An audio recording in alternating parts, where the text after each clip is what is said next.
Three. This is just a fun day today. Got rained on. Now my camera stand, the battery died on it. I must have didn't charge it. But anyway, we're gonna continue. So part three of Crohn disease. As I was saying, to reestablish a proper healing environment, it is necessary to maintain a generally alkaline body pH greater than 7.0. So like I say, you're probably going to end up being a very strict vegetarian who does not have dairy in their diet, or you're going to go vegan, or you can go all the way alkaline, and that's going to help you even greater. Because if you can raise your body pH level, it's going to help you fight off diseases and bacteria and viruses. Just to put that out there. Adhering to an allergen-free diet, replacing lost nutrients, and using select herbs can speed healing and may prevent future disturbances.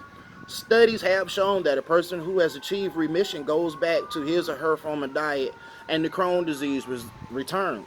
So once you done went and did all this work to get Crohn's to go into remission, you done change your diet, you done change your lifestyle, you know what I'm saying, you done realigned your alkalinity levels in your body and stuff like that. Please don't return to your regular diet. You just like have some discipline, have some discipline, have some respect for yourself. I ain't saying you disrespected yourself, but like this is something you're gonna have to manage for the rest of your life because there is no cure. You can only manage, you can only get it to a point where it's in remission so it doesn't disturb your life as much. Um, Other things that have been implicated in this disorder include prolonged stress, trauma, and psychosomatic and vascular factors. Nutritional deficiencies resulting from malabsorption may weaken the immune system, in turn, prolonging the time required for the inflammation and the ulcers to heal. So, uh, watch that. Many microorganisms has been considered as possible causes of Crohn disease, including fungi, bacteria, viruses, microbacteria, uh, pseudoma-like organisms, and chlamydia. However, the cause of Crohn disease has not been yet established.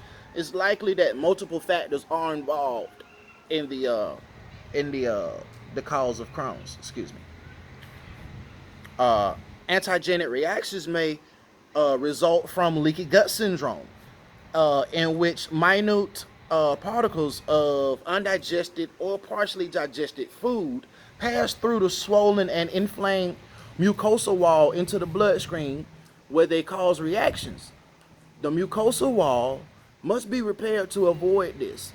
Avoiding foods that cause a reaction is important. Like I say, you're gonna have to be strict on your diet. That's where a lot of your discipline is gonna come in at. You're gonna have to tailor. You're gonna have to cut out a lot of shit out of your diet in order to get this thing to go into remission. So all the food that you so-called love, you're gonna come to realize that food don't love you. And once you realize that, it's gonna make it that much easier, uh, you know, dealing with this. Treatment with buric acid and mono unsaturated fatty acid reduces inflammatory conditions. Also reduces seepage of undigested food particles and aid in repair of the mucosal wall. Some foods, such as fruits and vegetables, are proactive against getting Crohn disease, and some, such as fatty foods, increase the risk. Children are especially vulnerable to the effects of certain foods. If Crohn disease continues for many years, bowel function gradually deteriorates. Surgery may be required to remove the diseased portion of the intestine. While surgery does not cure the disease, it can relieve the symptoms. And 5 years later, at least 50% of the people who undergo are in good health and can work full time and enjoy life without being restricted by diarrhea or pain. People with Crohn disease have a significant higher risk of developing colon cancer. If you have this disorder, you should undergo a colonoscopy at least once every 2 years, starting 8 to 10 years after the diagnosis. Most people with Crohn disease are initially treated with drugs, particularly corticosteroids, to help control inflammation. The Food and Drug Administration approved under a accelerated program of genetically engineered product called infliximab, uh, which is a intravenously administered drug for people with moderate to severe Crohn disease who have not responded to traditional treatments. So that's something else. Growth hormone seems to help adult patients with Crohn disease to increase their activity levels. This must be done under a doctor's supervision, though. So,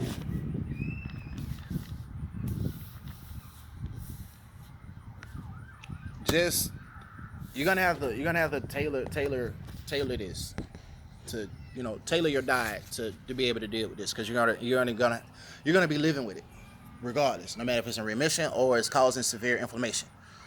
Um, yeah. So that's about all I got. It had to be broken down into three parts because of the weather and whatnot. But hey, it's cool. Like, subscribe, share. I'm on Facebook, Universally Alkaline on Facebook. I'm here on YouTube, universallyalkaline at gmail.com. If you want to email me anything, that way, go in depth about it more, help you find some herbs or help you find the right nutrients, the right supplements to treat or prevent what you got going on or what you may have going on. Um, Other than that, I'm fin to go get dry because I am soaking wet. But this was fun, informative and fun. So I love it. I love y'all. So thank you and take care of yourself.